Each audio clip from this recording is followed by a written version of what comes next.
ಸಾಂದ್ರೆ ನಮಸ್ಕಾರ. ನೋಡಿ ಸಾಂದ್ರೆ ಸಾರಿಗೆ ಇಲಾಖೆಯಲ್ಲಿ ಅರ್ಜಿಯನ್ನ ಕರೆದಿದ್ದಾರೆ. ಅದರ ಜೊತೆಯಲ್ಲಿ ಗುಪ್ತಚರ ರಕ್ಷಣಾ ಇಲಾಖೆಯಲ್ಲಿ ಅರ್ಜಿಯನ್ನ ಕರೆದಿದ್ದಾರೆ. ಟೋಟಲ್ ಆಗಿ 455 ಪೋಸ್ಟ್ಗೆ ಅರ್ಜಿಯನ್ನ ಕರೆದಿದ್ದಾರೆ. ಜಸ್ಟ್ ನೀವು 10ನೇ ಪಾಸ್ ಆದಂತ ಅಭ್ಯರ್ಥಿಗಳು ಮಾತ್ರ ಅರ್ಜಿ ಸಲ್ಲಿಸಬಹುದು. ಇದೊಂದು ಖುಷಿಯ ವಿಚಾರ. ಇಲ್ಲಿ ಮಹಿಳೆಯರಿಗೆ ಅವಕಾಶ ಇರತ್ತೆ ಮತ್ತು ಪುರುಷರಿಗೆ ಅವಕಾಶ ಇರತ್ತೆ ಮತ್ತು ಮಾಜಿ ಸೈನಿಕರು ಕೂಡ ಅವಕಾಶ ಇರತ್ತೆ.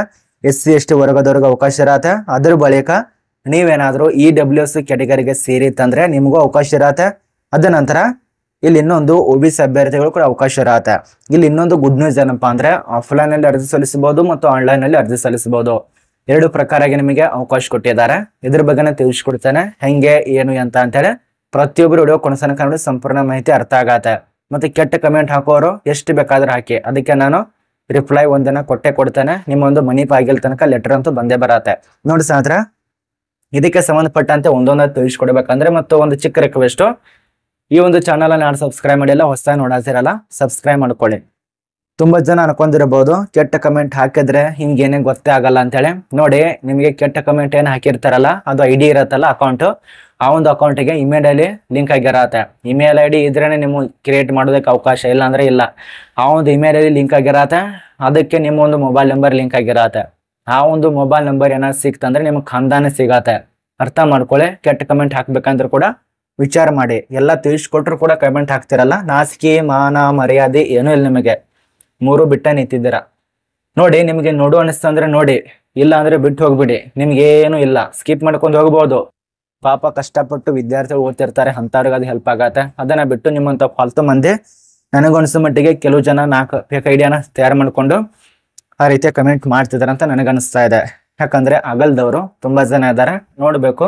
ನೋಡಿ ಸಾಂದ್ರೆ ನಿಮಗೆ ತಿಳಿಸ್ಕೊಡೋದು ಏನಂದ್ರೆ ಟೋಟಲ್ ಆಗಿ 455 ಪೋಸ್ಟ್ಗೆ ಅರ್ಜಿಯನ್ನ ಕರೆದಿದ್ದಾರೆ.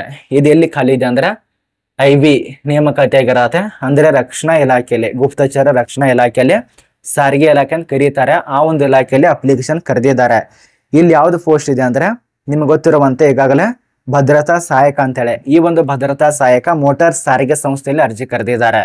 ಅರ್ಥ ಆಗ್ತಿದೆ ಅಂತ ಅನ್ಕೋತೀವಿ. ಮೋಟಾರ್ ಸಾರಿಗೆ ಸಂಸ್ಥೆಯಲ್ಲಿ ಅಪ್ಲಿಕೇಶನ್ ಸ್ಟಾರ್ಟ್ ಆಗಿದೆ ಮತ್ತು ಅರ್ಜಿಗಳು 6ನೇ ತಾರೀಕು 6/9/2025 ಪ್ರಾರಂಭ ಆಗತ್ತೆ. ಅರ್ಥ ಆಗ್ತಿದೆ ಅಂತ ಅನ್ಕೋತೀವಿ. ಯಾವಾಗ ಹೇಳಿ? 6/9/2025 ಅಂದ್ರೆ ಸೆಪ್ಟೆಂಬರ್, ಇದೇ ತಿಂಗಳು 6ನೇ ತಾರೀಕಿಂದ ಅರ್ಜಿಗಳು ಪ್ರಾರಂಭ ಆಗತ್ತೆ. ಅಪ್ಲಿಕೇಶನ್ ಹಾಕಿ. ಮತ್ತೆ ಇದಕ್ಕೆ ಸಂಬಂಧಪಟ್ಟಂತೆ ಕೆಲವು ರೂಲ್ಸ್ಗಳು ಇಟ್ಟಿದ್ದಾರೆ. ಎಲ್ಲ ರೂಲ್ಸ್ ತಿಳ್ಕೊಬೇಕಾಗತ್ತೆ. ಇದು 2 ಪೇಜ್ ಗಟ್ಟಲೆ ನಿಮಗೆ ನೋಟಿಸ್ ಕಳಿಸ್ಕೊಟ್ಟಿದ್ದಾರೆ. 2 ಪೇಜ್ ಮಾತ್ರ ಇದೆ. ಬನ್ನಿ, ಇದರಲ್ಲಿ ಏನೇನು ಪೋಸ್ಟ್ ಇದಾವೆ, ಎಲ್ಲೆಲ್ಲಿ ಪೋಸ್ಟ್ ಇದೆ ಅಂತ ಒಂದೊಂದು ತಿಳಿಸ್ಕೊಡ್ತಾನೆ. ನಮ್ಮ ಒಂದು ಬೆಂಗಳೂರಿನಲ್ಲಿ ನೋಡಿ ಎಷ್ಟೆಷ್ಟು ಇದಾವೆ. UR ಅಭ್ಯರ್ಥಿಗೆ 2 ಪೋಸ್ಟ್ ಇರತ್ತೆ. OBC ಅಭ್ಯರ್ಥಿಗೆ 2 ಪೋಸ್ಟ್, SC ದವರಿಗೆ ಪೋಸ್ಟ್ ಇಲ್ಲ, ST ದವರಿಗೆ 1 ಪೋಸ್ಟ್ ಇರತ್ತೆ, EWS ಅವರಿಗೆ 1. ಟೋಟಲ್ ಆಗಿ ನಮ್ಮ ಒಂದು ಕರ್ನಾಟಕ ರಾಜ್ಯದಲ್ಲಿ 8 ಪೋಸ್ಟ್ ಇರತ್ತೆ. ಒಂದು ನಂತರ 8 ಪೋಸ್ಟ್ ಇರತ್ತೆ. 8 ಪೋಸ್ಟಿಗೆ ಅಪ್ಲಿಕೇಶನ್ ಹಾಕಬಹುದು. ಕರ್ನಾಟಕದಲ್ಲಿ ಮೋಟಾರ್ ವಾಹನ ಚಾಲಕ ಅಂತ ಕರೀತಾರಲ್ಲ, ಆ ಒಂದು ಪೋಸ್ಟ್ ಇರತ್ತೆ. ಕೊನೆ ದಿನಾಂಕ 28 ಸೆಪ್ಟೆಂಬರ್ 2025 ಅಪ್ಲಿಕೇಶನ್ ಆಯ್ಕೆ.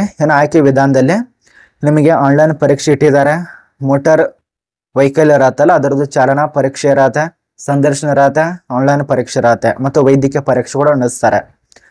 ಇದಕ್ಕೆ ವಿದ್ಯಾರ್ಹತೆ SSLC ಪಾಸ್ ಆಗಿರ್ಬೇಕು. ಇದರಲ್ಲಿ ಕೊಟ್ಟಿದ್ದಾರೆ, ಬಟ್ ಸ್ವಲ್ಪ ಸಣ್ಣ ಅಕ್ಷರದಲ್ಲಿ ಇರೋದ್ರಿಂದ ಅದು ಕಾಣಿಸೋದಿಲ್ಲ. ಅದೇ ಒಂದು ಕಾರಣಕ್ಕಾಗಿ ನಿಮಗೆ ಬೇಸಿಕ್ ಆಗಿ ತಿಳಿಸ್ಕೊಡ್ತಾ ಇದ್ದೇನೆ. ಬಟ್ ಅರ್ಜಿ ಪ್ರಾರಂಭ ಆಗಿದೆ. ಅಪ್ಲಿಕೇಶನ್ ಹಾಕಿ. ನೋಡಿ ಸಾಂದ್ರ ತುಂಬಾ ಜನ ಅಂತೀರ ಸರ್ ಅದು ಅರ್ಜಿನೇ ಕರೆದಿಲ್ಲ, ಹೆಂಗೆ ತಿಳಿಸ್ಕೊಡ್ತೀರಾ ಅಂತೇಳಿ. ನೋಡಿ, ನೀವು ಒಂದು ಹುದ್ದೆ ಪಡಿಬೇಕಂದ್ರೆ ಹಾಗೆ ನಮಗೆ ಪುಕ್ಸಟಿ ಸಿಗೋದಿಲ್ಲ. ಆ ಒಂದು ಹುದ್ದೆ ಬತ್ತಂದ್ರೆ ಅದಕ್ಕೆ ಸಂಬಂಧಪಟ್ಟಂತೆ ಎಲ್ಲಾ ಕಡೆ ಸರ್ಚ್ ಮಾಡ್ಬೇಕಾಗತ್ತೆ. ಅಲ್ಲಿ ಆನ್ಲೈನ್ ಕೇಂದ್ರದಲ್ಲಿ ಹೋದ್ರು ಅವ್ರಿಗೆ ಸಣ್ಣ ಪುಟ್ಟ ಹುದ್ದೆಗಳು ಗೊತ್ತಿರೋದಿಲ್ಲ, ಇಂಥ ಪೋಸ್ಟ್ ಕೂಡ ಗೊತ್ತಿರೋದಿಲ್ಲ. ಸರ್ಚ್ ಮಾಡ್ಕೊಳ್ಳಿ. ನಾನು ವಿಡಿಯೋ ನೋಡೋ ಬದಲಿಗೆ ಇನ್ನೂ ಬೇರೆ ವಿಡಿಯೋ ನೋಡಿ, ನಂದಷ್ಟೇ ನೋಡಿ ಅಪ್ಲಿಕೇಶನ್ ಹಾಕಂತ ಹೇಳಲ್ಲ ನಾನು. ಬೇರೆ ವಿಡಿಯೋ ನೋಡಿ.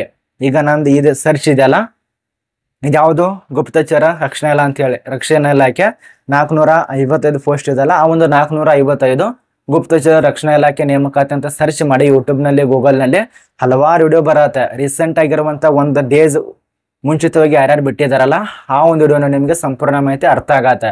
ನಿಜ ಇದೆಯಾ ಫೇಕ್ ಇದೆ ಅಂತ ಹೇಳಿ. ಅಷ್ಟು ನಿಮಗೆ ಗೊತ್ತಾಗ್ಲಿಲ್ಲಪ್ಪ ಅಂದ್ರೆ ಕಮೆಂಟ್ ಬಾಕ್ಸ್ ನಲ್ಲಿ ಕಮೆಂಟ್ ಮಾಡೋ ಬದಲಿಗೆ ಡಿಸ್ಕ್ರಿಪ್ಷನ್ ಬಾಕ್ಸ್ ನಲ್ಲಿ ಇರುತ್ತೆ. ಅದ್ರ ಕೆಳಗಡೆ ಅಪ್ಲೈ ಲಿಂಕ್ ಅಂತ ಹೇಳಿ ಲಿಂಕ್ ಇರತ್ತೆ. ಅದ್ರ ಮೇಲೆ ಕ್ಲಿಕ್ ಮಾಡ್ಕೊಳ್ಳಿ. ಕ್ಲಿಕ್ ಮಾಡಿದ್ರೆ ಡೈರೆಕ್ಟ್ ಆಗಿ ಆರ್ಟಿಕಲ್ ಹೋಗುತ್ತೆ. ಆರ್ಟಿಕಲ್ ಓದ್ಕೊಳ್ಳಿ ಅದಕ್ಕೆ ಸಂಬಂಧಪಟ್ಟಂತೆ. ಆ ಒಂದು ಆರ್ಟಿಕಲ್ ನಲ್ಲಿ ಅಪ್ಲಿಕೇಶನ್ ಲಿಂಕು ಅಂದ್ರೆ ಅರ್ಜಿ ಸಲ್ಲಿಸುವಂತ ಡೈರೆಕ್ಟ್ ಲಿಂಕು ಮತ್ತು PDF ಫಾರ್ಮ್ 2 ಕೂಡ ಸಿಗತ್ತೆ. ಡೌನ್ಲೋಡ್ ಮಾಡ್ಕೊಳ್ಳಿ. ಅಥವಾ ಅರ್ಜಿ ಸಲ್ಲಿಸಿ ನಿಮಗೆ ಬಿಟ್ಟದ್ದು. ಇಷ್ಟು ಪ್ರೊಸೆಸಿಂಗ್ ಇರತ್ತೆ, ಅದನ್ನ ಬಿಡ್ತೀರಾ, ಯಾವುದೇ ಕಷ್ಟನೇ ಬೇಡ ಅಂತೇಳಿ ಬರ್ತೀರಾ, ಕಮೆಂಟ್ ಮಾಡ್ತೀರಾ, ಹೋಗ್ಬಿಡ್ತೀರಾ. ಹಂಗೆ ಮಾಡಿ ತುಂಬಾ ಜನ ವಿದ್ಯಾರ್ಥಿಗಳು ಹಾಳಾಗ್ತಾ ಇದ್ದಾರೆ. ಯಾಕಂದ್ರೆ ರೀಲ್ಸ್ ನೋಡುವಂತ ಟೈಮ್ ಕೂಡ ಸಾಲಲ್ಲ ನಿಮಗೆ. ನೋಡಿ 445 ಪೋಸ್ಟ್ ಇರತ್ತೆ, ಅಪ್ಲಿಕೇಶನ್ ಹಾಕಿ. ಮತ್ತೆ ಇಲ್ಲಿ ಇದೆಯಲ್ಲ, ಇದು ನಿಮ್ಮ ಮುಂದೆ ಎಕ್ಸಾಮ್ಗೆ ಸಂಬಂಧಪಟ್ಟಂತೆ ಕೊಟ್ಟಿದ್ದಾರೆ, ಯಾವ ರೀತಿಯಾಗಿ ಏನೇ ಅಂತೇಳಿ ಅದ್ರ ಬಗ್ಗೆ ತಿಳ್ಕೊಳ್ಳಿ. ನಾನು ನಿಮ್ಗೆ ಎಲ್ಲ ಮಾಹಿತಿನ ತಿಳಿಸ್ಕೊಟ್ರೆ 10 ರಿಂದ 15 ನಿಮಿಷ ವಿಡಿಯೋ ಆಗತ್ತೆ. ತುಂಬಾ ಜನ ನೋಡೋದಲ್ಲ. ಏನು ವೇತನ ಎಷ್ಟು ಇರತ್ತೆ ಅಂದ್ರೆ 21 ರಿಂದ 69,000 ತನಕ ಸ್ಯಾಲ್ರಿ ಇರತ್ತೆ. 10ನೇ ಪಾಸ್ ಆದಂತ ವಿದ್ಯಾರ್ಥಿಗಳು ಮಾತ್ರ ಅರ್ಜಿ ಸಲ್ಲಿಸಿ. ಇಲ್ಲಿ ಕನಿಷ್ಠವಾಗಿ 18 ವರ್ಷದಿಂದ 27 ವರ್ಷದ ಅಭ್ಯರ್ಥಿಗಳು ಅಪ್ಲಿಕೇಶನ್ ಹಾಕಿ. ಇನ್ನು ಅರ್ಜಿ ಶುಲ್ಕದ ವಿಷಯಕ್ಕೆ ಬರ್ಬೇಕಂದ್ರೆ ಇಲ್ಲಿ ನೇಮಕಾತಿ ಪ್ರಕ್ರಿಯೆ ಒಂದು ಶುಲ್ಕ ಅಂತ ಇಟ್ಟಿದ್ದಾರೆ ಅವರು. ಇಲ್ಲಿ ಕೊಟ್ಟಿದ್ದಾರೆ, ನಿಮ್ ಮುಂದೆ ತೋರಿಸ್ತೇನೆ ನೋಡಿ. ಇಲ್ಲಿದೆ ನೋಡಿ, ನೇಮಕಾತಿ ಶುಲ್ಕ ಅಂತ ಹೇಳಿ. ಆ ಒಂದು ಪರೀಕ್ಷೆದು ಬೇರೆನೆ ಶುಲ್ಕ ಇಲ್ಲಿದೆ ನೋಡಿ. ನೇಮಕಾತಿ ಶುಲ್ಕ ಅಂತೇಳಿ 550 ರೂಪಾಯಿ ಇಟ್ಟಿದ್ದಾರೆ ಅವರು. ಇದು ಸೆಪರೇಟ್ ಎಲ್ಲ ಒಂದು ವಿದ್ಯಾರ್ಥಿಗೆ ಅನುವಾಗತ್ತೆ. ಅದ ನಂತರ ಇಲ್ಲಿ ನಿಮಗೆ 100 ರೂಪಾಯಿ ಒಂದು ಪ್ರೊಸೆಸಿಂಗ್ ಅದ ಬೇರೆ ಕಟ್ಟಬೇಕು. ಟೋಟಲ್ ಆಗಿ 650 ರೂಪಾಯಿ OBC ಅಭ್ಯರ್ಥಿಗಳಿಗೆ. ಅದ ನಂತರ EWS ದವ್ರಿಗೆ ಅದೆಲ್ಲ ಕಟ್ಟಬೇಕಾಗತ್ತೆ. SC ST ಅಭ್ಯರ್ಥಿ, ಮಹಿಳಾ ಅಭ್ಯರ್ಥಿ, ಮಾಜಿ ಸೈನಿಕರಿಗೆ ಯಾವುದೇ ರೀತಿಯಾಗಿ ಅರ್ಜಿ ಶುಲ್ಕ ಇರಲ್ಲ. ಅದರಲ್ಲಿ ಕೂಡ ಈ ಒಂದು ನೇಮಕಾತಿ ಪ್ರಕ್ರಿಯೆ ಶುಲ್ಕ ಇದೆಯಲ್ಲ, ಅದಂತೂ ಕಟ್ಟಲೇಬೇಕು. ಆ ಒಂದು 550 ರೂಪಾಯಿ ಇದೆಯಲ್ಲ, ಅದು ಎಲ್ಲರಿಗೆ ಇರತ್ತೆ. ಬಟ್ ಅಪ್ಲಿಕೇಶನ್ ಫೀಸ್ ಇದೆಯಲ್ಲ, ಅದರ ಪರೀಕ್ಷೆ ಶುಲ್ಕ ಅಂತ ಹೇಳಿ ಅದು SC ST ವರ್ಗ, ಮಹಿಳಾ ಅಭ್ಯರ್ಥಿ, ಅದ ನಂತರ ಮಾಜಿ ಸೈನಿಕರಿಗೆ ಇಲ್ಲ. ಅದನ್ನ ಬಿಟ್ಟು ಉಳಿದಂತ ಕ್ಯಾಟಗರಿದವರಿಗೆ ಅದು ಕೊಟ್ಟಿದ್ದಾರೆ. ಇಲ್ಲಿ ಕೊಟ್ಟಿದ್ದಾರೆ ನೋಡಿ, EWS OBC ಇದೆಲ್ಲ ಕೊಟ್ಟಿದ್ದಾರೆ. ಇದು ಆಲ್ ಕ್ಯಾಂಡಿಡೇಟ್ಗೆ 550 ರೂಪಾಯಿ. ಅದ ನಂತರ ಎಷ್ಟಿಗಿರತ್ತೆ ಅದೆಲ್ಲ ಕೊಟ್ಟಿದ್ದಾರೆ. ಚೆಕ್ ಮಾಡ್ಕೊಳ್ಳಿ. ಖಾಲಿ ಕುಂಡ್ರೋ ಬದಲಿಗೆ ಇಷ್ಟು ಕಮೆಂಟ್ ಮಾಡ್ತಾರಲ್ಲ, ಚೆಕ್ ಮಾಡ್ಕೊಳ್ಳಿ ಇದೆಲ್ಲ ನೋಟಿಸ್ ಬಗ್ಗೆ.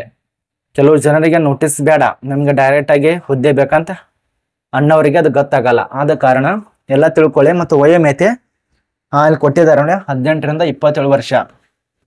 18 ರಿಂದ 27 ವರ್ಷ ಕೊಟ್ಟಿದ್ದಾರೆ. ಅಪ್ಲಿಕೇಶನ್ ಹಾಕಿ ಚೆಕ್ ಮಾಡಿಕೊಂಡು ಇಷ್ಟು ಇದರ ಬಗ್ಗೆ ಮಾಹಿತಿ ಆಗಿರತ್ತೆ. ಇದಕ್ಕೆ ಪರೀಕ್ಷೆ ಇರೋದ್ರಿಂದ ಅದು ಪರೀಕ್ಷೆ ದಿನಾಂಕ ಕೂಡ ಕೊಡ್ತಾರೆ. ನೆಕ್ಸ್ಟ್ ನಿಮ್ಗೆ ಬತ್ತಂತ ತಿಳಿಸ್ಕೊಡ್ತಾನೆ. ಇಲ್ಲಿ ಭದ್ರತಾ ಸಹಾಯಕ ಅಂತೇಳಿ ಮೋಟಾರ್ ಸಾರಿಗೆ ಸಂಸ್ಥೆಗೆ ಇರುವಂತ ಖಾಲಿ ಇರತ್ತೆ. ಇಷ್ಟು ಇದ್ರ ಬಗ್ಗೆ ಮಾಹಿತಿ ಅರ್ಥ ಆಗಿದೆ ಅಂತ ಅನ್ಕೋತೀವಿ. ಏನೋ ಡೌಟ್ ಇತ್ತಂದ್ರೆ ಕಮೆಂಟ್ ಮಾಡಿ.